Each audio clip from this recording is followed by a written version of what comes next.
والله بالله Soomaalida waa dhib badan yihiin aad iyo aad ay u dhib badan yihiin war qorshihii aan degnay ayay ogaadeen war talow yaa u sheegay waaba yaabanahay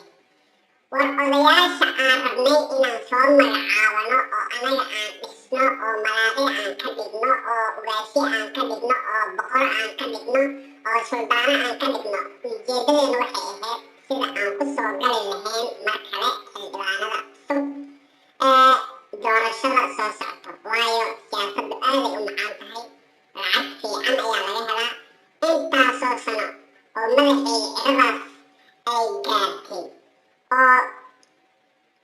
yurub aan ku noolaa hal maalin siyaasad wax laga helo 50